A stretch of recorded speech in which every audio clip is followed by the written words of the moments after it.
et efficace. Monsieur le Président Lagarde, je crois que vous avez demandé la parole pour un rappel au règlement. Tout à fait, Monsieur le Président, au titre de l'article 58, alinéa 1. Aujourd'hui, la CMP concernant la loi Egalim a été un échec. Conséquence, l'examen en nouvelle lecture en commission aura lieu la semaine prochaine. Or, au même moment, des auditions des rapporteurs de la commission spéciale Pacte auront lieu exactement au même moment. L'examen de la révision constitutionnelle, qui est un sujet qui intéresse tous les parlementaires, aura lieu en même temps en séance. L'examen en nouvelle lecture et en séance devrait avoir lieu le 5 septembre, la semaine du 5 septembre, cependant même que la loi Pacte, en commission, aura lieu la même semaine. 25 des membres de la commission spéciale sont membres de la commission des affaires économiques, dont Roland Lescure est le président.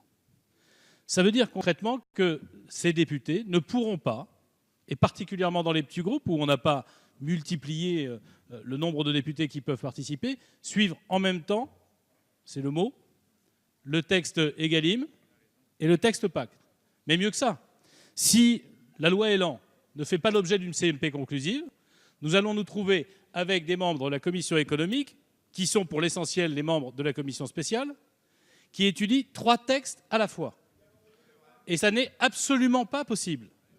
Et j'en appelle à vous, Monsieur le Premier ministre, les petits groupes, et ils sont un certain nombre dans cette Assemblée, ne pourront pas suivre. Je prends l'exemple, Thierry Benoît, notre collègue, qui était notre porte-parole sur la loi Egalim. Il est le vice-président de la commission Pacte, la commission spéciale. Il ne peut pas être dans une salle et dans l'autre en même temps. Il ne peut pas lire un texte et corriger l'autre en même temps.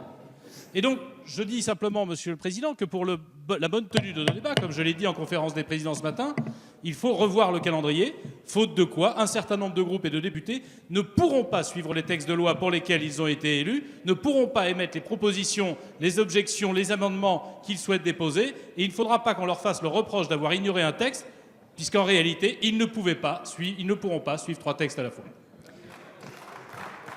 Merci, Monsieur Lagarde. Cela a en effet été longuement discuté ce matin à la conférence des présidents.